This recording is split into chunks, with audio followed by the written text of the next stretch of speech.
구속의 과학 제 7부를 이제 우리가 이제 성경을 통해서 살펴보겠는데요. 이 그림이 아름답죠? 네. 이 구속의 과학의 최종적인 목적은 아담과 하와가 살았던 그 에덴 동산을 우리가 다시 회복해서 살아가는 것이 구속의 과학의 주제입니다. 여기에는 죄가 없으니까 얼마나 평온하고 또 어떻습니까? 질투도 없고 또 어때요? 여기 예쁜 것들도 잔디도 많이 있고. 우리 꼬마 친구가 제일 좋아하네요. 너무 좋겠다. 이사야 58장 12절 13절 읽어보겠습니다. 내게서 날 자들이 오래 황폐된 곳들을 다시 세울 것이며 너는 역대의 파괴된 기초를 쌓으리니 너를 일컬어 무너진 데를 수보하는 자라 할 것이며 길을 수축하여 거할 곳이 되게 하는 자라 하리라. 만일 안식일에 내 발을 금하여 내 성일에 오락을 행치 아니하고 안식일을 일컬어 즐거운 날이라. 여호와의 성일을 존귀한 날이라 하여 이를 존귀히 여기고 내 길로 행치 아니하며 내 오락을 굳지 아니하며 사사로운 말을 하지 아니하면.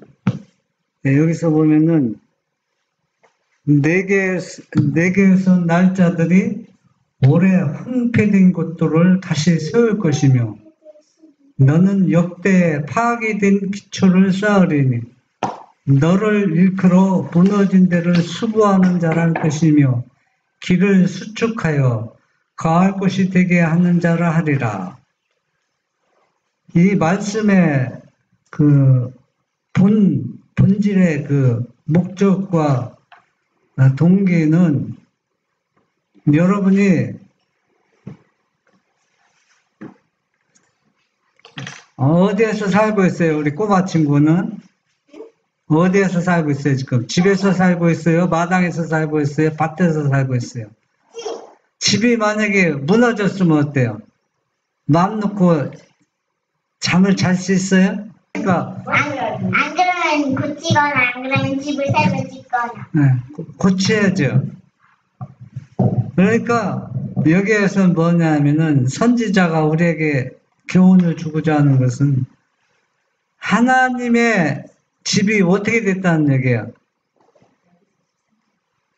하나님이 백성들이 거할 집들이 황폐되어서 어때요? 고쳐야 하면서 그것을 어떻게 단단히 다시 무너지지 않도록 기초를 다시 쌓고 이 무너진 데를 수보하는 사람들이 일어날 것인데 그 일을 누가 할 것이라? 바로 우리들이 할 것이라는 얘기입니다.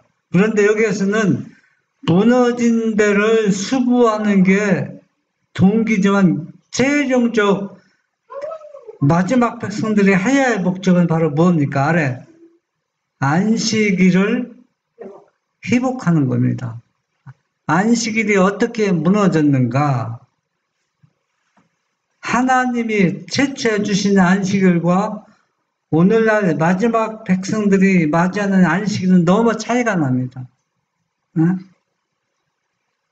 그래서 결국은 마지막 살아가는 주님의 자녀들에게 뭐라 하겠어요? 만일 안식일에 내 발을 금하여 내 성일의 오락을 행치 아니하고 안식을 일컬어 즐거운 날이라 여호와의 성일을 존귀한 날이라 하여 이를 존귀히 여기고 내 길로 행치 아니하며 내 오락을 붙이지 아니하며 사사로운 말을 하지 아니하면 이렇게 그 다음에 우리가 어떻게 할 것을 그렇게 하면 뭐가 된다는 얘기예요. 무너진 안식일을 어떻게 해야 된다? 구축할 수 있다는 얘기예요. 안식일의 기초를 튼튼히 다시 세울 수 있다는 얘기입니다.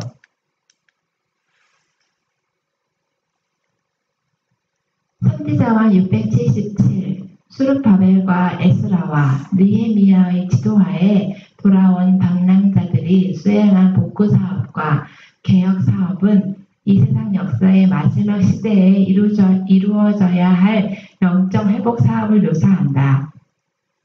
이스라엘에 남은 사람들은 원수의 파괴 행위에 노출된 연약한 백성들이었으나 하나님께서는 그들을 통하여 당신과 당신의 율법의 지식을 세상에 보존하시고자 목적하셨다. 그들은 참 예배의 수호자들이요 거룩한 말씀의 보존자들이었다. 성전과 예루살렘 성벽을 재건할 때에 그들은 여러 가지 경험들을 겪었고 강한 반대를 당하였다. 예. 여기 보면은 이들은 결국은 뭐냐? 참 예배의 수호자들이라고 했습니다. 또 거룩한 말씀의 보존자들입니다. 그런데 여기에 보면은 수룹바벨과 에스라와 느헤미야가 같이 귀하는 건 아닙니다. 제일 먼저 누가 왔어요? 수룹바벨이 와서 성전 건축하다가 성전 건축을 다 하지 못했잖아요. 그 다음에 또 누가 왔어요? 이제 에스라가 와서 이 일을 했습니다. 느헤미야는 에스라가 온 지 10년 후에 와서 이 일을 하는 겁니다. 그러면 여기에서 왜 그 성전 건축과 예루살렘 성벽 기초를 쌓고 무너진 데 수고하는데 최종 그렇게 이들이 노력하고 또 하나님께서 이 일을 하라고 명령하셨는가? 그 목적은 뭐냐면 이 상태에서는 참 예배를 드릴 수가 없다는 얘기입니다. 참 예배. 곡식을 씨를 뿌려도 또 농사를 지어도 또 장사를 해도 또 목축하는 사람들이 모든 것이 다 안 되는 거예요. 그래서 결론적으로 선지자가 이해하고 깨달은 것은 성전이 파괴되고 예루살렘 성벽이 무너진 상태에서 이것을 백성들이 소홀히 하니까 하나님께서 이것을 모으는 거라. 이 상태를 보고 있는 것은 하나님의 섭리가 아니기 때문에 하나님께서 이 일을 하기를 원한다. 우리를 통해서. 그래서 이 선지자가 하나님의 그 동기를 이해하고 깨달아서 이 일을 해야겠다고 앞장서서 일하는 걸 볼 수가 있습니다. 여러분들도 어떻습니까? 예배당이 훼손되고 막 망가진 상태에서 그런 것은 내 집은 막 잘 고치고 수리하고 돈 들여서 건축하는데 예배당은 이렇게 무너진 데서 그냥 무너진 데 제쳐놓고 막 비가 새고 그런데 그냥 한쪽 구탱에서 앉아서 그냥 예배 드리면 예배가 참 예배가 될까요? 안 되죠. 그러니까 그와 똑같은 입장이라는 얘기입니다. 이 사업의 지도자들이 진 부담은 무거웠으나 이 사람들은 확고부동한 신념과 겸손한 정신과 하나님께 대한 굳은 신뢰심을 가지고 전진했고 그들은 하나님께서 당신의 진리를 승리로 이끄실 줄을 믿었다. 히스기야 왕처럼 느헤미야는 여호와께 연합하여 떠나지 아니하고 계명을 지켰고 여호와께서 저와 함께 하셨다. 네. 이 사업을 하는 지도자들은 그 마음에 부담이 컸습니다. 왜 부담이 컸느냐 하면 반대도 심했고 또 이것을 마음 놓고 할 수 있는 여건이 안 됐습니다. 또 이것을 호응하는 백성도 거의 없었고 또 진실한 하나님을 신뢰하고 참 예배를 드리는 사람도 거의 없었고 이런 상태에서 이 일을 하려니까 뭡니까?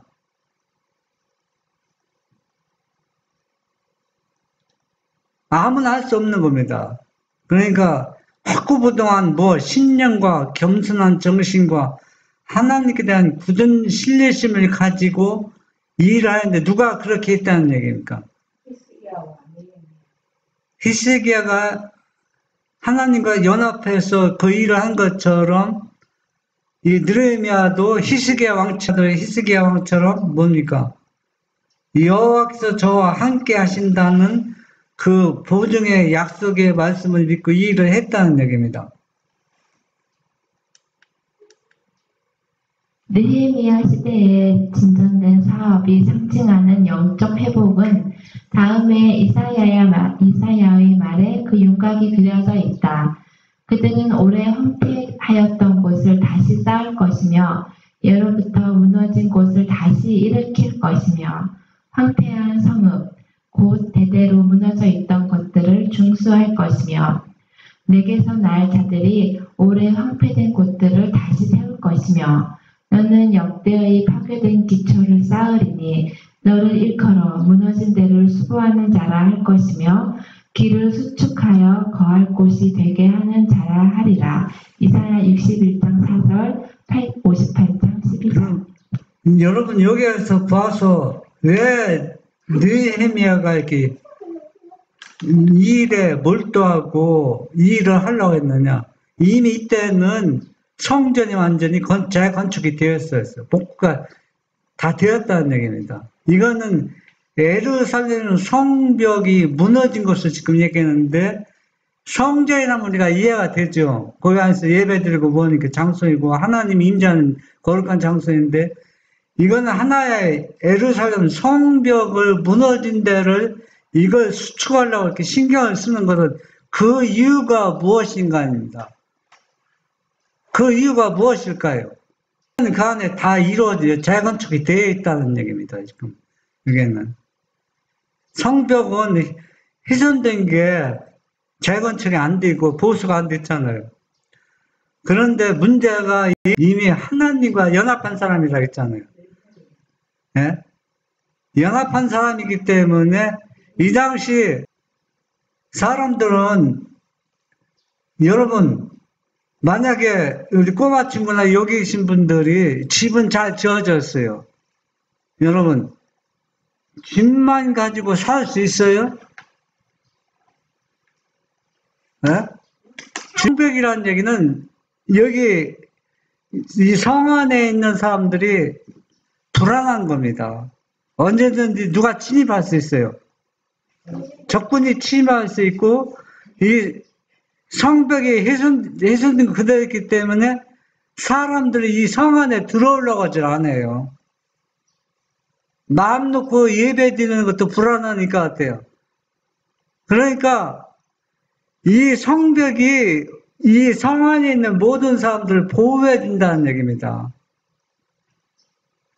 이 얘기는 바로 무엇이냐 하면은 여러분들이 아무리 말씀대로 순종하고 예배를 진실하게 드린다고 한다 할지라도 이 성벽은 무엇을 상징하냐면 십계명을 상징한다는 거예요. 십계명 울타리를 상징하거든.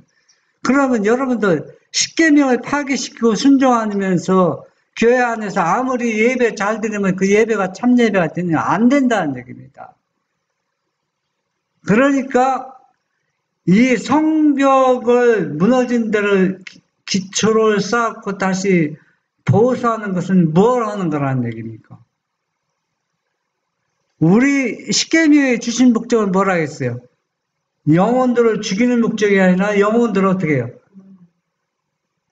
주님의 창조의 은혜로 사람들을 보호해서 그 안에서 어떻게 살기를 하늘의 평안과 기쁘고 하나님과 함께 만나고 하나님의 주신 뭘 통해서 은혜를 통해서 예배도 진실하게 잘 드리고 하나님께 영배드리고 마음 놓고 누구를 찬양하고 그분을 찬양하는 것이 바로 느헤미야가 하고자 하는 것이 이 성벽을 재건축하고 무너진 데 보수하는 게 목적이라는 얘기입니다. 그래야 사람들 자꾸 모이고 마음 놓고 예배를 드리는 것 같이 오늘날 우리가 해야 할 일은 이 무너진 십계명을 이 울타리를 보수하는 겁니다.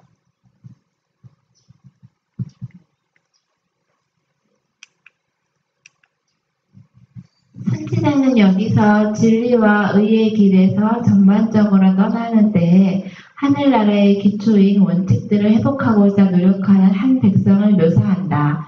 그들은 하나님의 율법이란 성벽, 곧 하나님께서 당신을 택하신 사람들을 보호하시기 위하여 그들 주위에 두르신 성벽에 무너진 데를 보수하는 자들이며 의롭고 진실하고 순결한 계명을 순종하는 것이 그들에게 영원한 방어물이 될 것이다. 여기서 느헤미야가 그 성벽, 예루살렘 성벽을 보수하는 것과 오늘날 우리가 하늘나라의 대원칙인 그 기초 원칙들이 어때요? 다 무너졌습니다. 무너진 것을 상징한다는 얘기입니다. 그것을 다시 뭡니까? 예루살렘 성벽을 보호하는 것 같이 하늘의 원칙들이 무너진 것을 우리가 그것을 보호하는 것과 똑같은 것이라는 얘기입니다. 응? 이것은 우리를 보호하고 우리 백성들을 보호하는 게 목적이라는 얘기입니다. 하늘의 원칙들이 무너진 것을 어떻게 보수하지 않으면 아무리 그 안에서 뭘 드려도 예배를 드려도 그 백성을 보호할 수가 없어요. 왜? 뭐가 없기 때문에. 그 안에는 원칙들이 파괴됐는데 그 안에서 구원이 성립이 안 된다는 얘기입니다. 그래서 우리는 영적으로도 우리를 두르고 있는 하늘의 원칙 10계명들이 이것이 무너졌기 때문에 이것을 어떻게 해요? 보수하여 그 안에서 뭡니까? 의롭고 진실하고 순결한 계명을 순종하면서 살아갈 수가 있다는 것입니다. 이것이 우리도 영원한 방어물이 돼서 우리가 어디에 가게? 하늘에 갈 수 있는 연결고리가 될 수 있다는 얘기입니다.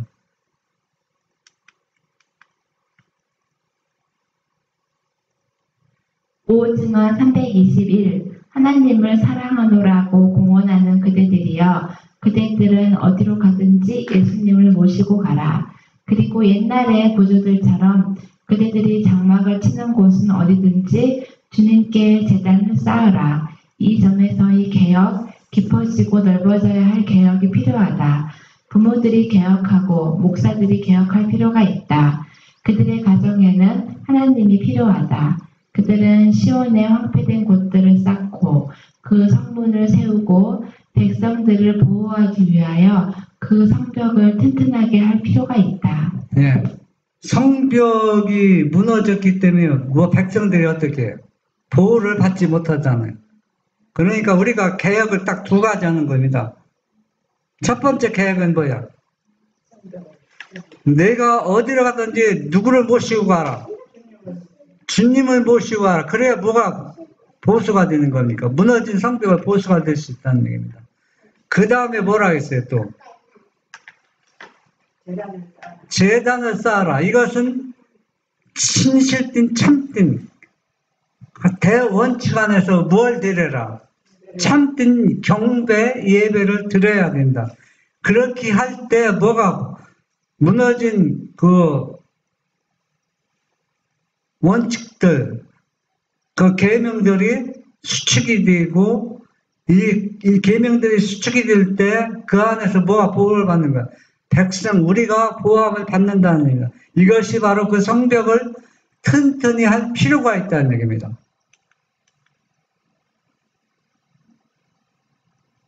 이 시대에 이루어져야 할 열렬한 사업이 있다. 부모들은 자녀들을 교육시켜 그 사업에 참여하게 해야 한다. 에스더에게 한 모르드게의 말이 오늘날의 장정들과 젊은이들에게 적용할 수 있다. 내가 왕후의 위를 얻은 것이 이때를 위함이 아닌지 누가 아느냐. 젊은이들은 확고한 품성을 얻어서 유용성을 위하여 적합해져야 한다. 다니엘과 요셉은 하나님께서 그분의 목적을 수행하기 위하여 사용할 수 있는 확고한 원칙을 가진 젊은이들이었다. 그들의 역사를 살펴보고 하나님께서 그들을 위하여 어떻게 역사하셨는지 보라. 네, 여기서는 네 사람이 나오죠. 에스더와 모르드게와 다니엘과 요셉이 납니다. 이들은 자기들 편안하게 얼마든지 살 수 있었습니다. 근데 이들은 그렇게 하지 않고 이들은 뭡니까?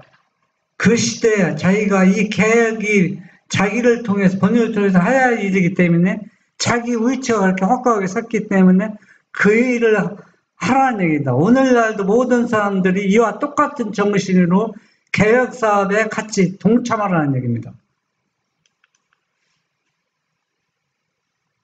요셉은 여러 가지 경험, 그의 용기와 정직을 극도로 시험한 경험을 겪었다.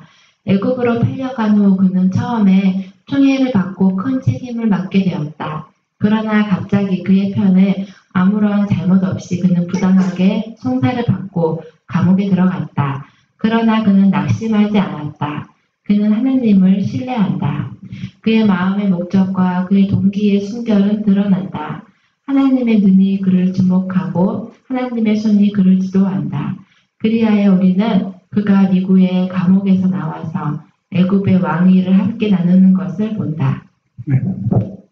인간은 지금 현재는 자기가 내가 온전히 모든 것을 할 수 있는 큰 일을 할 수 있는 것이 다 준비되었다고 할 수 있지만은 그러나 요셉을 통해서 요셉이 얼마나 정직합니까? 사실 요셉은 감옥에 갈 필요가 없어요. 그렇잖아요. 감옥에서 1, 2년 있는 게 아니었잖아요. 꽤 오랫동안 있었잖아요. 그러나 거기에서 얻은 경험과 인내와 또 그걸 통해서 더 큰 일을 할 수 있음을 알기 때문에 요셉은 하나님을 원망하지 않았습니다. 그 마음이 항상 어때요? 순결하고 또 정직하고 어떤 일을 당했든지 낙심하지 않고 하나님을 끝까지 신뢰했기 때문에 하나님이 요셉을 통해서 큰 개혁 사업을 한 것을 우리가 역사를 통해서 볼 수가 있습니다.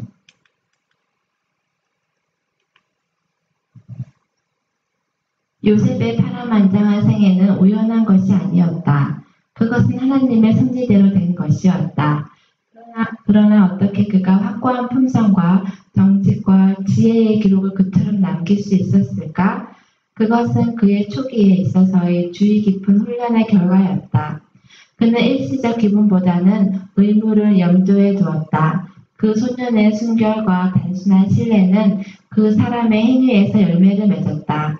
가장 빛나는 재능도 이용되지 않으면 아무런 가치가 없다. 부지런한 습관과 품성의 힘은 개발에 의하여 얻어져야 한다. 고상한 도덕적 품성과 훌륭한 정신적 특성은 우연의 결과가 아니다. 하나님께서는 기회를 주시며 성공은 그 기회들을 이용하는 데 달려있다. 하나님의 섭리가 열릴 때 신속히 분별하고 열렬하게 포착해야 한다. 네. 우리가 이 말씀을 보면서 이 품성은 저절로 이루어지는 거 아닙니다. 이 품성은 성경을 많이 연구하고 기도 많이 하고 하나님께 열심히 경배한다고 해서 이 품성이 이루어지는 게 아니라 이거는 자기에게 주어진 그 기회와 시간들을 통해서 연단을 통해서 자꾸 개발시키는 겁니다. 요셉이 아무리 정직하게 말씀 안에 순종하고 하나님과 연합한 생애였지만 그녀가 여러 가지 경험을 통해서 그가 어떻게 더 품성이 자꾸 개발되는 겁니다. 우리의 신앙 모습도 똑같습니다. 우리의 신앙도 이런 과정을 통해서 이 기회는 하나님께 주시는데 이 기회에 우리가 굴복하지 않고 우리의 모든 것을 투자해서 이것과 싸워서 이 싸운다는 얘기는 내 의로 싸우는 게 아니라 주님이 주신 의와 그 은혜를 통해서 이것과 싸워서 이기는 과정이 바로 우리의 품성을 계속 개발시키는 것입니다. 요셉이 그렇게 개발을 시켜서 그가 어때요? 큰 일을 할 수가 있었다는 얘기입니다. 유증은 130. 그러므로 필수적인 것이 아니고 하나님의 백성의 현실적 필요에 관계되지 않는 많은 것을 생각하는데 더 이상의 시간을 잃어버리지 말라. 진리를 알지 못하는 사람들을 찬양하는데 더 이상의 시간을 소모하지 말라. 때가 가깝기 때문이다.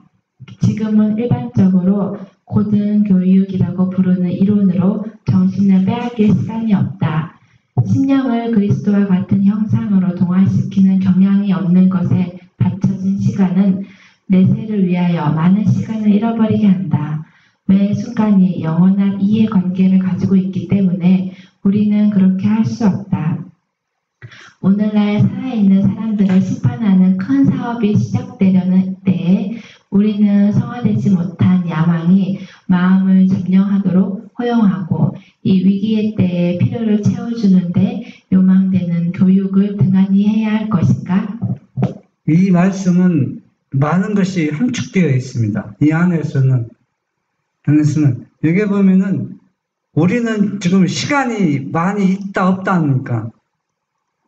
시간이 없다는 얘기입니다. 왜 시간이 없습니까? 지금 죽은 사람들의 조사 심판이 다 끝나고 지금 산 사람이 심판을 하고 있는데 우리가 산자의 심판이 끝나면 누가 오시는 겁니까? 예수님이 재림하는데 현실적으로 별로 우리가 신앙생활 하면서도 현실적으로 필요되지 않는, 중요하지 않는데 너만 시간을 뺏기고 있다는 얘기입니다. 그거는 여러분들 자신이 살펴보면 왜 어디에 시간을 많이 뺏고 있나 여러분이 알 수 있을 겁니다. 또 우리는 진짜 창조주를 경배해야 하는데 창조주께 경배하지 않고 별로 의미도 없는데 그 찬양하는데 너무나 많은 시간을 뺏기고 있다는 겁니다. 그것도 무엇인지 여러분들이 찾아봐야 할 것입니다. 또 우리가 이런 경험을 통해서 우리가 뭘 얻는다? 지식을 쌓는다. 더 큰 일을 하기 위해서 이제 경험을 쌓는 이런 일들을 하는데 이것도 우리가 한번 생각해 봐야 되겠네. 그러니까 이건 뭐냐면은 우리는 그렇게 시간을 투자할 시간이 없다는 얘기입니다. 그러니까 현실적으로 꼭 필요한데 그 중요한 데만 우리가 어때요? 투자하고 거기에 우리가 뭐 정성을 쏟으라는 얘기입니다. 모든 경우에 있어서 짐승의 표, 곧 그의 우상을 받을 것인지 아니면 살아계신 하나님의 인을 받을 것인지를 결정해야 한다. 그리고 영원한 세계의 경계에 와 있는 지금 하늘의 하나님께 충성하고 신실한 자로 드러나는 것보다 더 귀한 것이 어디 있겠는가? 그분의 진리와 그분의 법보다 더 귀하게 여겨질 것이 무엇이 있는가? 성경이 말씀하는 바의 지식처럼 우리 학교들 내에서 학생들에게 반드시 주어져야 할 교육이 또 어디 있는가? 예. 이 사람들은 이 말씀을 올바로 인식하기가 쉽진 않아요. 왜 쉽지 않느냐면은 일요일 시험령이 내려서 법적으로 일요일 날 예배 드리고 또 그날 일요일 날 안식을 지키라고 법적으로 내릴 때 짐승표가 받든지 하나님을 받는다고 하는데 그거는 이론적으로 맞지만 실제적으로 안 맞는다는 얘기입니다. 이론적으로 맞아요. 그런데 왜 안 맞는지 아세요?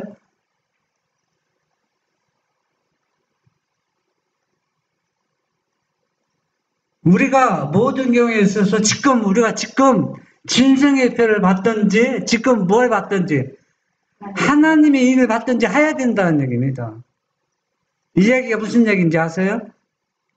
그 당시 그 효력은 그때 발생해요. 효력은 인을 받는 건 발생했는데 이미 그때는 나는 이미 늦어서 그 인을 아무리 내가 창조주를 경배하고 십계명을 순종하고 믿음대로 산다고 하지만 그때는 이미 늦었다는 얘기입니다. 그때 시작한 거는.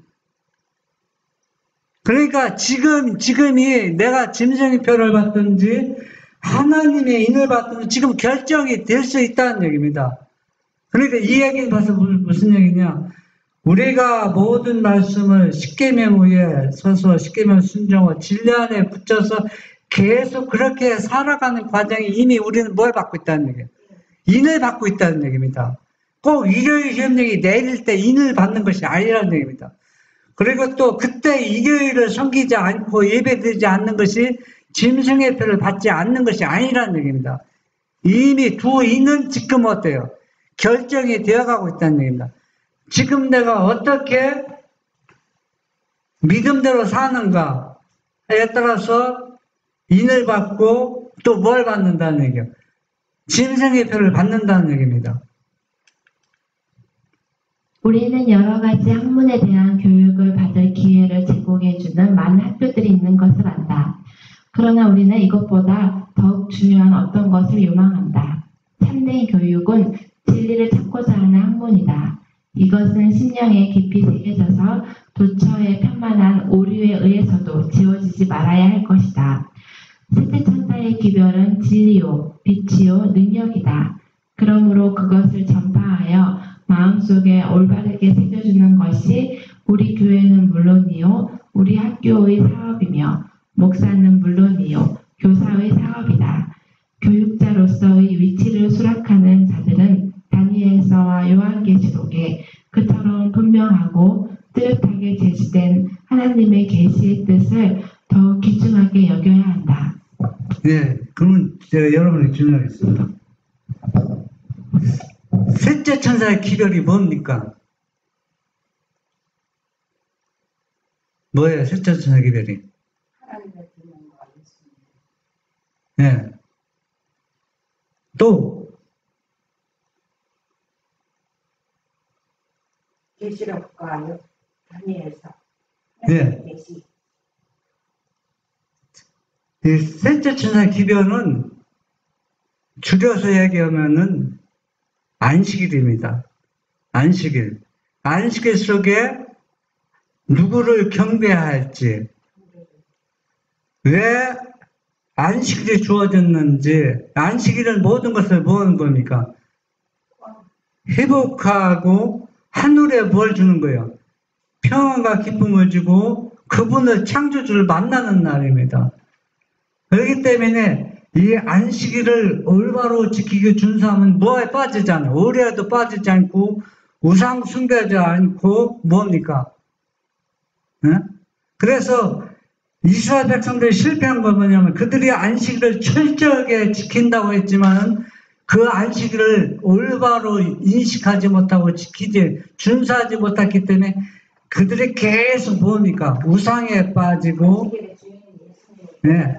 예수님도 메시아 아버지와 아들도 다 거절하고 그랬다는 얘기입니다.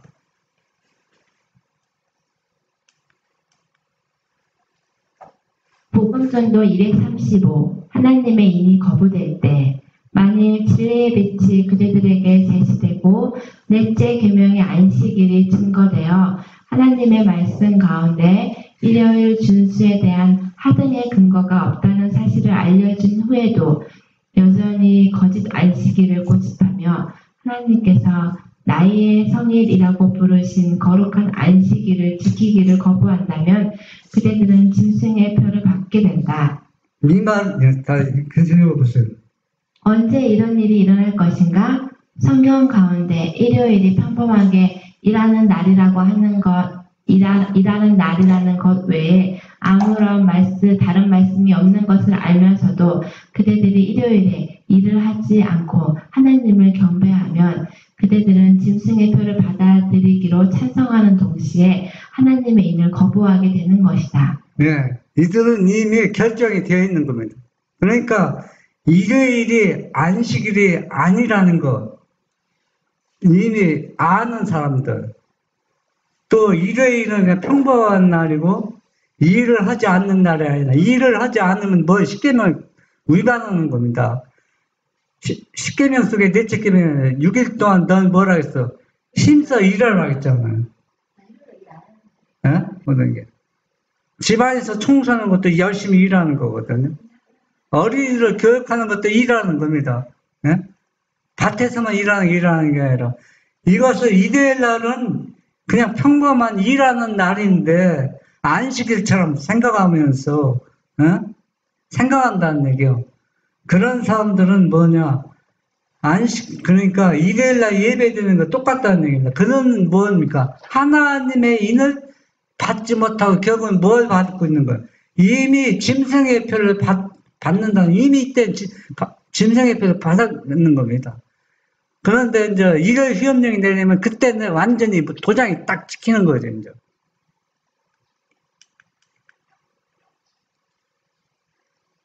대쟁투 447. 또 다른 한 책에는 다음과 같이 기록되어 있다. 그리스도께서 돌아가시기까지는 그날 안식일에 관하여 아무런 변동도 없었다. 또 성경의 기록에 의하면 사도들이 제7일 안식일을 폐지하고 그 대신에 주일 중 첫째 날을 지키라고 명령한 아무 확실한 말도 한 일이 없다. 로마 천주교는 그들의 교회가 안식일을 변경시켰다는 사실을 시인하며 개신교가 일요일을 지키는 것은 그들의 교회의 권위를 인정하는 것이라고 말한다. 네, 여기에서 우리가 주의 깊이 살펴보면 참 마음이 아픈 얘기입니다. 이 얘기는 바로 이미 기존 안식일을 지키는 사람들은 안식일이 잘못되었다는 것을 깨닫지도 못하고 돌아올 사람이 거의 없다는 얘기예요. 유대인들이 결국은 아버지와 아들을 부인하고 이 메시아를 거절하는 것 같이 여기에서 선지자가 중요하다는 것은 일요일을 지키는 사람들에게 마지막 시대 이 진리의 셋째 천사의 기별을 듣고 이 참 안식일로 돌아올 백성이 많다는 얘기입니다. 근데 기존 안식일을 지키는 사람들은 거의 돌아오지 않는다고 볼 수 있어요. 거의. 그러니까 이게 얼마나 가슴 아픈 일입니까? 지금 안식일이 무엇이 잘못되고 무엇이 보수되고 수축해야 할지도 지금 모르고 있다는 얘기입니다. 모르고 있지만은 그러나 참 안식일을 올바로 이해하지 못하고 듣지 못한 사람들은 이 셋째 천사의 기별을 듣고 이것이 잘못되었다고 깨닫고 돌아온다는 얘기입니다. 여러분 지금 안식일을 지키는 사람들에게 당신 지금 안식일을 지키지만 잘못 지키고 있어. 참 안식일로 돌아오시오면 여러분 돌아올 사람 있어요? 없을 겁니다. 거의 없다고 봐야 돼요. 이 말씀은 이것은 참 너무나 가슴 아픈 일이라는 얘기입니다. 대쟁투 448. 천주교 교리 문답은 넷째 계명에 따라 지켜야 할 날에 관한 질문에 대하여 다음과 같이 대답하였다. 구약 시대에는 토요일이 성별된 날이었다. 그러나 예수 그리스도의 교훈을 받고 성령의 지도를 따른 교회는 일요일로 토요일을 대신하게 했다. 그러므로 오늘날 우리는 제7일이 아닌 제1일을 성별한다. 지금은 일요일이 주의 날을 의미한다. 네, 이거는 천주교 교리문답에 기록되어 있는데 뭘 지금 하나님의 권위가 누구와 이 교회의 권위가 더 크다는 얘기입니다. 그래서 의미하고 있습니다. 그래도 사람들은 이 일을 거는 사람 아무도 없다면 이건 완전히 잘못된 거잖아요. 하늘의 대원칙이 지금 십계명이 완전히 무너진데도 이것을 수도하는 무리가 바로 누구냐? 셋째 천사의 기별을 전하는 무리라는 얘기입니다.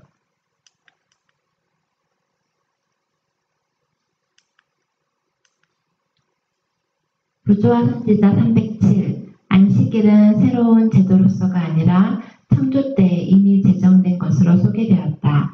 그것은 창조주의 업적을 기념하는 것으로 기억해서 지켜야 한다. 그것은 하나님을 천지의 창조주로 지적하고 참 하나님과 거짓 신들을 구별시켜준다. 제7일을 지키는 사람들은 그 같은 행동으로 그들이 다 여호와를 예배하는 자들임을 나타낸다. 그리하여 이 땅 위에 그분을 섬기는 사람들이 존재하는 한 안식일은 하나님께 대한 사람의 충절의 표가 된다. 이 넷째 계명은 열 계명 중에 입법자의 이름과 직함이 들어있는 유일한 계명이다. 그것은 또 누구의 권위로 율법이 주어졌는지를 보여주는 유일한 계명이다. 그러므로 이 계명은 율법의 진정성과 구속력의 증거로서 그분의 율법에 찍힌 하나님의 인을 포함하고 있다. 예. 십계명이 다 중요하지만은 그러나 이 넷째 계명만이 뭐가 누가 찍혔다는 얘기야. 입법자요, 창조주요, 우리가 누구를 경배할 대상인지를 넷째 계명만이 그것을 우리에게 알려주고 있다는 얘기입니다. 그러니까 모든 계명과 모든 진리가 어디에 소속되어 있다는 얘기입니까? 안식이라는 소속되어 있다는 얘기입니다. 그래서 이 안식일을 올바로 이해하고 깨닫고 그렇게 안식일을 지켜온 사람들은 오류 속에 빠질 필요도 없고 우상에게 경배할 필요도 없다는 얘기입니다. 그런데 날짜만 그냥 토요일 안식일을 예배를 드리는 사람은 오류에 빠지고 우상에 빠지고 여기에 빠지고 저기에 빠져서 그런 사람들 결국은 다 무슨 표를 받게 돼요? 다 진승의 표를 받게 된다는 얘기입니다. 시대의 소망 283. 유대인들에게 위탁된 제도 중에 안식일만큼 그들과 주변국들을 철저하게 구별시킨 제도는 없었다. 하나님께서는 안식일의 준수로 그들이 당신의 경배자로 일컬어지도록 계획하셨다. 안식일은 우상 숭배로부터의 그들의 분리와 참 하나님과 연결된 표징이 될 것이었다. 그러나 안식일을 거룩히 지키기 위해서는 사람들 자신이 거룩하게 되어야 했다. 그들은 믿음으로 말미암아 그리스도의 의에 참여하는 자가 되어야 하였다. 네. 이 안식일은 우리가 누구를 경배할 것인지 완전히 드러나는 겁니다. 안식일을 통해서. 그리고 여러분, 왜 시간이 거룩합니까? 그 이해가 됩니까? 시간이 거룩한데 나는 거룩하지 못하면 창조주를 경배하는 겁니까? 경배하지 않는 겁니까? 어? 하나님이 거룩하게 구별하는 날이 시간이 구별했기 때문에 거룩하지. 한번 생각해 보세요. 이거는 간단한 문제가 아닙니다. 여러분들이 집중적으로 말씀에 깊이 파고 들어가 이해가 되는 얘기거든요. 이 시간이 그냥 다 토요일 지나면 안식일 지나면 뭐가 옵니까? 일요일이 됩니다. 그러면 그 중간에서 시간을 뽑아낸 거 아닙니까? 그냥 흘러가는 시간 속에서 있다면은 일요일도 뭐가 돼야 돼요? 거룩해져야 되잖아요. 그런데 어떻게 일주일 중에서 일주일은 계속 돌아오는 그 시간이잖아요. 돌아가는 시간인데 왜 하필 안식일만 그 시간만 거룩하는 얘기입니다. 거룩하게 만들어놨으니까. 왜 시간을 거룩하게 만들었어요? 하나님이 이 날을 통해서 자기 자신을 드러내려고. 아니 다른 날은 못 드러냅니까? 다른 날은 못 드러내요? 하나님 계획해놨습니다. 여러분 이거는 여러분들이 온 정성을 다해서 깊이 연구하고 성경을 통해서 답을 찾아야 합니다. 제가 답을 지금 말씀해 주는 건 아니지만은 왜 시간을 거룩하게 해줬느냐? 예? 그러면 시간이 거룩한데 우리가 시간을 지키면 거룩해지니까. 시간이 거룩하기 때문에 우리가 거룩하지 않으면 안식을 준수하는 게 아니라는 얘기입니다. 그러면은 이 시간을 흘러가는 시간을 뽑아서 시간이 거룩하다는 얘기는 이 안식을 여러분 시간을 피해서 살 수 있는 사람 누구 있어요? 아무도 없습니다. 이 안식일 시간을 피해서 살 수 있는 자는 아무도 어떻게 시간을 피해서 살 수 있어요? 바닷속에 푹 빠진다고 이 시간 피할 수 있어요? 우리 한번 여러분 똑똑한 사람 얘기해 보세요. 여러분들 이 문제는 여러분들 계속 한번 생각해 보세요. 생각해 보면은 이게 의미가 심장하고 뭐 저도 똑같은 입장인데 뭘 깨닫긴 뭘 깨달아 똑같은 입장이 있는 것 같잖아. 그러니까 여러분들이 네? 이걸 올바로 인식할 때 뭐에 빠지지 않는다고 오류와 우상에 빠지지 않고 하나님의 일을 받을 수 있다는 얘기입니다. 안식일을 기억하여 거룩히 지키라는 명령이 이스라엘에게 내려졌을 때에 여호와께서는 또한 그들에게 너희는 내게 거룩한 사람이 될지니라고 말씀하셨다. 이렇게 되어야만 안식일은 이스라엘을 하나님의 경배자로 구별할 수 있었다. 이 말씀은 누가 기록한 거예요? 예수님이 직접 기록. 손으로 기록했죠. 그런데 이걸 손으로 손가락으로 기록했다고 실제 믿는 사람들이 누가 있을 것 같아요? 예수님 저도 믿으니까. 그러니까 저같이 무식한 사람들은 다 믿어요. 그런데 똑똑한 사람들은 거의 안 믿는다는 얘기예요. 그냥 하나님의 능력으로 이루어졌다는 거예요. 하나님의 능력. 뭐 그것도 뭐 사실 맞는 얘기지만은 차원이 완전히 다른 얘기거든요. 예? 모든 게 하나님의 능력으로 이루어지잖아요. 그런데 여기서는 친히 하나님의 손가락으로 기록했다는 얘기는 이 말씀을 어떻게 변경시킬 수 있다는 얘기 없다는 얘기예요. 없다는 얘기입니다. 예?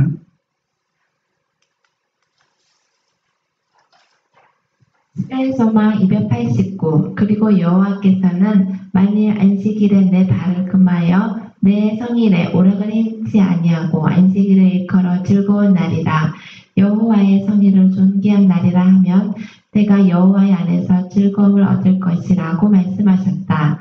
안식일을 그리스도의 창조와 구속의 능력의 표징으로 받아들이는 모든 사람에게 그날은 즐거운 날이 될 것이다. 그들은 그 속에서 그리스도를 봄으로 그리스도 안에서 즐거워할 것이다. 네, 안식일 날은 한마디로 얘기해서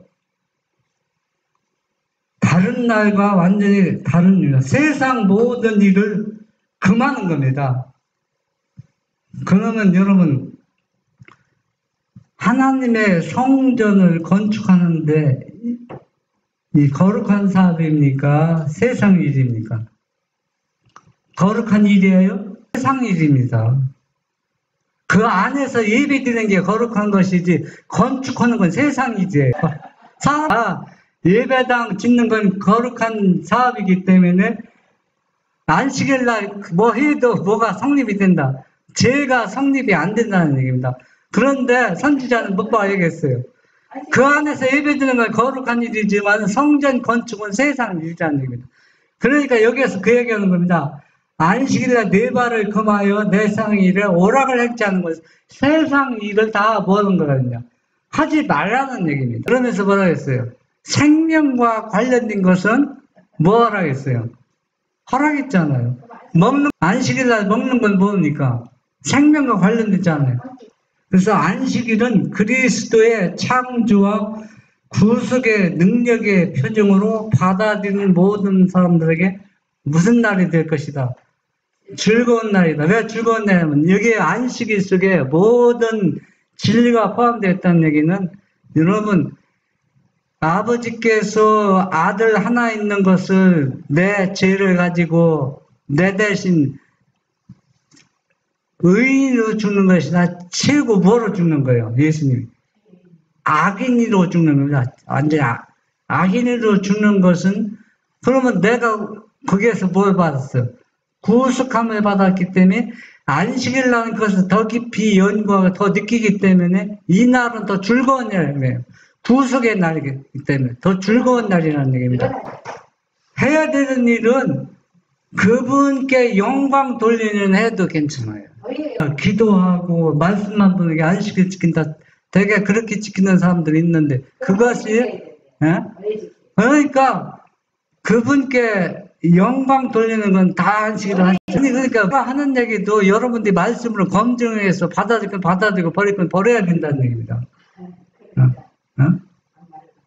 그래서 여기 보면은 세상 일과 하나님의 일이 무엇인지 여러분 오락을 행치 않는다 하는 얘기, 손발을 금한다는 얘기는 세상적 일을 생각하는 얘기입니다. 그러면은 우리가 찬양계 같은 거 이런 것들은 다 누구를 찬양하고 있어요? 하나님을 찬양하고 있잖아요. 그러면 찬양계 접하고 찬양계 속에서 지금 이런 것들은 다 구속의 능력의 표정이라는 얘기입니다. 네 안에서 누구를 보고 그리스도를 보고 즐거운 날이야. 그래서 안식일은 뭐 하지 말라는 날이 아니라 무슨 날이라? 즐거운 날이라고 찬양을 하는 날이라는 얘기입니다.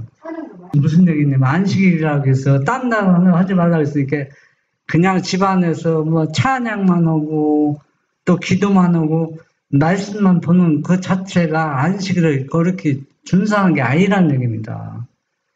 예. 그거는 예. 뭐다 하고. 예. 왜 준선날이 아니라냐면은, 여러분, 한번 집안에서 말씀 보고 찬양하고 기도하면은 마음이 어떻습니까? 왜 여러분들이 이 얘기가 왜 제가 지난번에 있잖아요. 꿈과 계시가 처음에 누구한테 왔어요? 하나님께로 왔다고 생각하고서 참 했는데 거기에 뭐가 봐? 거기에 덫이 된다는 얘기입니다. 그러니까 내가 하는 얘기는 안식이기 때문에 말씀을 봐야 되고 기도해야 되고 찬양한다고 그러니까 어떤 의무감으로 그게 앞서가서 그 일이 뭡니까? 유대인처럼 안식을 지키게 된 그게 덫에 걸린다는 얘기입니다. 그 얘기라는 얘기입니다. 내가 말씀 보고 기도가 찬양한 자체가 나쁘다는 얘기가 아닙니다. 어떤 이것은 꼭 해야 된다. 안식이기 때문에. 나는 좀 쉬고 싶은데 밖에 나가서 산을 가고 싶은데 얘 안식이기 때문에 성경을 더 많이 보고 더 찬양하고 그 덫에 걸려버린다는 얘기입니다. 안식일 날은 무조건 즐거운 날이에요. 기쁘고 마음껏 찬양한 날이 되는. 이걸 안으면 내가 안식일을 범하는 것처럼 그런 마음으로 하는 게 아니라는 얘기를 말씀드리는 겁니다.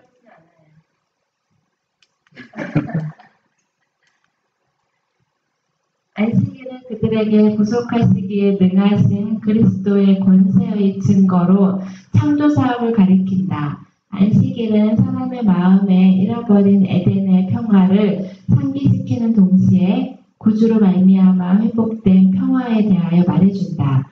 그리고 천년계의 모든 사물은 수고하고 무거운 짐진 자들아 다 내게로 오라 내가 너희를 쉬게 하리라는 그분의 초청을 반복하고 있다. 여러분 다 아는 얘기지만 왜 천연계 속에서 왜 수고하고 무거운 짐진 자 다 내게로 오라고 천연계 우리에게 그렇게 가르쳐주고 있어요. 그러면은 천연계가 좋아요, 나빠요? 그렇지. 그러면은 내에게는 집안 안에서 그냥 뭐 안식일 잘 지킨다고 하는 것보다 나가서면은 훨씬 뭐가 좋다는 얘기입니다. 나가서 뭐 집안에서는 자체가 나쁘다는 의미가 아니라 비 오는 달라. 1증언 76 1846년 가을에 우리는 성경상 안식일을 지키고 또한 가르치며 옹호하기 시작했다. 나는 그해 초에 매사추세츠주 뉴베드포드를 방문했을 때 처음으로 안식일의 주의가 끌렸다. 나는 그곳에서 일찍이 재림신앙을 받아들이고 그 사업의 적극적인 일꾼이었던 조셉 베이트 장로와 친해졌다. 베이트 장로는 안식일을 지키고 있었으며 그 중요성을 강조하였다. 그러나 나는 그 중요성을 느끼지 못했으므로 베이트 장로가 다른 9가지 계명보다 넷째 계명을 더 강조하는 잘못을 범했다고 생각했다. 이 선지자가 처음에 일요일을 계속 계시받으면서 일요일날 경배했잖아요. 왜 모르기 때문에. 그런데 이 안식일 진리의 기별을 듣고 안식일을 받아들였지만은 안식일에서 올바로 이해하지 못했잖아요. 이제 안식일이 맞다는 건 확인됐지만은 그런데 이 1840년 누구를 만났어요? 그렇죠. 어떤 데는 이분이 목사라고 나왔나요? 여기 장로라고 나왔나요? 뭐 그게 중요하지 않으니까. 이분은 이미 전에 뭘 지키고 있었다는 얘기예요. 안식일을 지킨다고 준수하고 있었다는 얘기입니다. 중요성을 알기 때문에. 그런데 이분이 설교하는데, 얘기하는데, 강연하는데, 10계명에 대했는데, 다른 9개 계명보다 4번째 안식일 계명을 더 뭐한다는 얘기예요.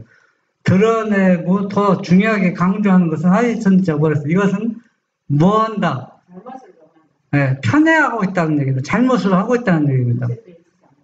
그러니까 이 하이선지자도 안식일에 올바로 지금 셋째 천사의 기별을 완전히 이해 못하고 있는 상태거든요. 야적인들 이해했지만은 그러면 이 장로님은 뭘 지금 알고 있다는 얘기예요.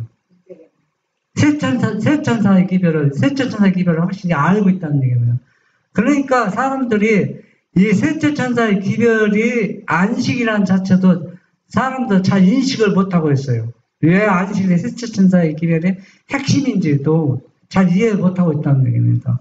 그런데 이분은 이미 알고 더 강조되고, 우리가 이 선지자가 항상 계시 속에서 십계명을 지성소에 봤을 때 몇 번째 계명이 확실히 더 뚜렷하게 넷째 계명이 드러나잖아요. 예? 그만큼 이것이 넷째 계명을 올바로 인식하고 얼마나 중요하다는 것을 보여주고 있는 겁니다. 그러나 주님께서는 나에게 하늘 성소에 대한 이상을 주셨다. 하나님의 성전이 하늘에서 열리자 나는 속죄소로 덮여있는 하나님의 법궤를 보았다.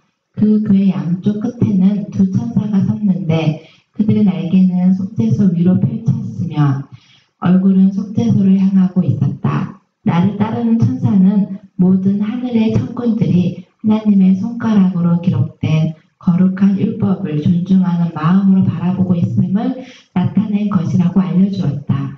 예수님께서 그의 뚜껑을 여셨을 때 나는 십계명이 기록된 돌비를 바라보았다. 네. 여러분, 아까 내가 여러분 기억이 납니까?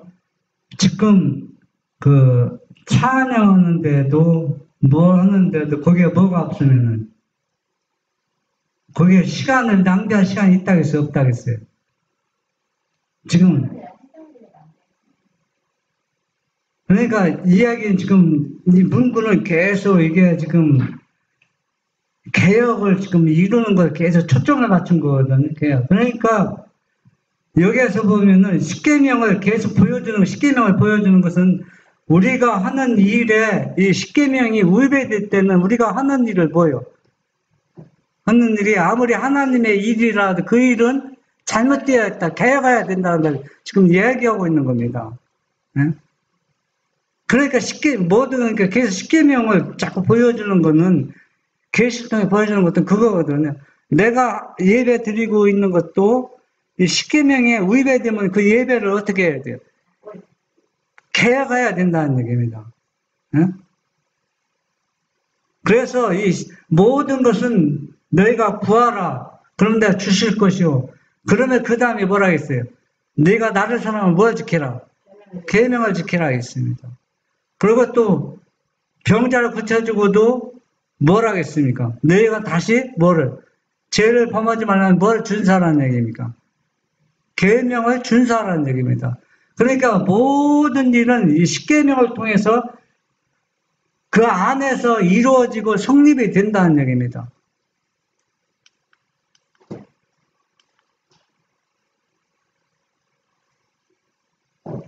나는 십계명의 한복판에 있는 넷째 계명이 부드러운 후광으로 둘러있는 것을 보고 놀랐다.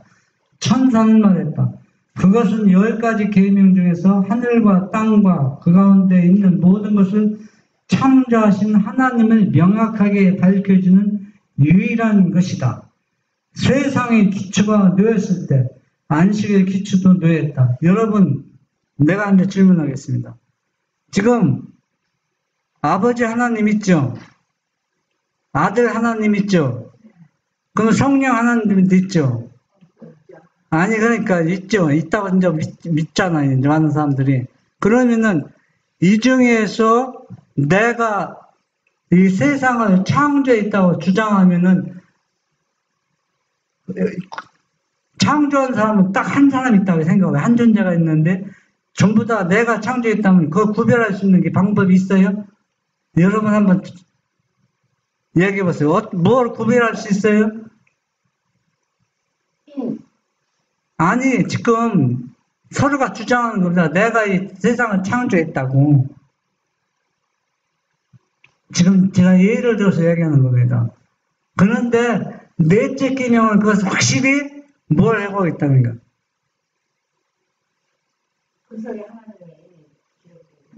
누가 만물을 창조하시고 누가 구속했고 이 구속 사업이 어떻게 이루어졌고 어떻게 되어갔는지 넷째 계명에서 그것을 말해주고 있다는 얘기입니다. 넷째 계명이. 그래, 넷째 계명 없으면은 누구나 다 하나님이 될 수 있어요. 다. 내가 하나님이다 하는 겁니다. 그것을 구별할 수 있는 방법은 성경, 다른 성경, 아무리 찾아도 성경에서도 없다는 얘기입니다. 여러분 성경책 아무리 들어대도 내가 하나님이다 주장하면은 넷째 계명 빼버리면은 그것을 밝혀줄 그 증거가 아무것도 없다는 얘기입니다. 여러분 성경에서 밝혀줄 증거 있습니까? 넷째 계명 빼고.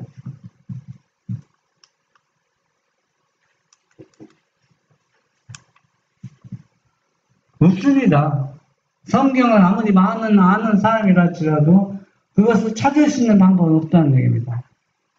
그러니까 이게 넷째 계명에서도 환하게 후광이 비춰주는 것은 그것이 얼마나 중요하다는 것을 강조하고 있는 겁니다. 응? 그런데 이 넷째 계명을 소홀히 하고 별로 관심도 없고 또 얼마나 중요한지도 이해하지 못한다면은 그냥 날짜만 예배드리는 형식이 돼버린다는 얘기입니다. 그냥 그런 거는 안식일을 준수하는 게 아니라는 얘기입니다. 이 안식일 속에 포함되는 모든 그 후광을 통해서 우리가 이 안식일을 통해서 진짜 우리가 누구를 경배하고 어떻게 안식일을 보내고 이 안식일을 통해서 기쁘고 즐거운 날이 돼야 된다는 얘기입니다. 그래서 시간이 거룩하다는 얘기는 내가 원하기만 하면 누구든지 어때요? 거룩해지고 그게 동참할 수 있다는 얘기입니다. 내가 거부하지 않는 이상. 여러분, 시간도 거룩한데 사람이 거룩하지는 건 시간 문제입니다. 본인이 원하기만 하면은. 예? 그러니까 우리가 안식일을 어떻게 보내는가에 따라서 첫째 날 6일 동안 일하는 것이 그게 이미 뭡니까? 하나님 뜻대로 살아갈 것인가? 짐승의 표를 받고 살아갈 것인가? 이미 결정되어 간다는 얘기입니다. 이 안식일을 어떻게 보내는가에 따라서 이미. 그것도 하나의 예언이라는 얘기입니다. 예. 나는 안식일이 언제나 지켜져 왔을 것 같으면 이교도나 무신론자가 존재하지 않았을 것이라는 사실을 보았다. 안식일의 준수는 세계를 우상 숭배에서 지켜주었을 것이다. 넷째 계명이 유린당했기 때문에 우리는 율법에 무너진 데를 수고하고 질밥인 안식일을 변호하도록 부름을 받고 있다. 스스로를 하나님보다 높이고 때와 율법을 변경할 수 있다고 생각한 불법의 사람이 안식일을 일곱째 날에서 주일 중 첫째 날로 바꾸었다. 이와 같이 함으로 그는 하나님의 율법에 무너진 데를 만들었다. 하나님의 큰 날이 오기 전에 적그리스도가 무너뜨린 하나님의 율법에 충성하기 위하여 돌아오라는 경고가 사람들에게 주어져 있다. 네, 여기에는 날짜도 바뀌었고 안식일의 개념도 모든 것이 다 무너져 버렸습니다. 무너져 버렸기 때문에 우상 숭배나 또 적그리스도나 거기에 다 사람들이 연루되어서 이 안식일을 올바로 이해하지 못하고 그냥 예배는 드리고 있어도 다른 날과 별로 다를 게 없어요. 뭐 우리 마음이 또 하나님을 사랑하는 마음도 다른 날보다 더 일어나지도 않고 경배도 의무적으로 일어나지 진짜 마음에서 기뻐서 하는 경배도 잘 안 되고 이것은 뭡니까? 안식일을 올바로 지켜온 것이 아니라는 얘기입니다. 또 그렇게 안식일을 보내면 그것도 올바로 안식일을 지키는 것이 아니라는 얘기입니다. 이것은 뭐가 에루살렘 성벽이 무너진 것, 안식일 성벽이 무너졌다는 얘기 완전히. 그래서 우리는 이 무너진 이 넷째 계명을 완전히 보수해야 되는 겁니다. 교훈과 모본으로 사람들의 주의를 율법에 무너진 대로 끌어야 한다. 나는 하나님의 계명과 예수의 믿음을 선포하는 셋째 천사가 하나님의 계명을 눈동자처럼 지키기 위하여 이 기별을 받아들이고 세상의 경고의 음성을 높이는 백성들을 대표한다는 것과 이 경고에 반응하여 많은 사람들이 여호와의 안식일을 받아들이게 될 것임을 보았다. 네, 여기서 보면은 한번 보세요. 이 무너진 데를 수부해서 이 셋째 천사의 계명을 말씀을 기별을 듣고 많은 사람들이 오디오도 안식일을 받아들인다고 하잖아요. 그러면 이미 안식일날 예배 드리고 하나님을 경배하고 찬양한 사람입니까? 안식일을 몰랐던 사람입니까? 몰랐던 사람이다. 그러면 결국은 이 이야기는 유대인들이 예수님의 초림을 계속 기다리고 예배 드리고 안식을 시켜왔지만은 그날 메시아를 어떻게 해요? 못 박았잖아요. 거절하고. 그러면은 기존 안식일을 지키는 무리들도 이 안식일을 올바로 깨닫고 돌아오는 게 아니라 유대인처럼 될 수밖에 없다는 얘기입니다. 그러니까 우리는 그 날짜를 보호하는 것도 중요하지만은 우리는 안식일의 참 의미가 무너진 것을 보호해서 우리가 올바로 안식일을 돌아오는 것을 우리가 중요하다는 얘기입니다. 그래서 이 보수 사업은 그 일요일 날짜 바꾼 그 보수 사업도 중요하지만 또 무엇도 중요하다. 참 안식일에 그 무너진 그 보수 사업도 얼마나 중요한지 그 보수를 해서 올바로 안식일을 지키고 경배할 것 같으면 어때요? 이 사람들이 다 뭡니까? 셋째 천사의 기별을 전하는 무리가 다 된다는 얘기입니다.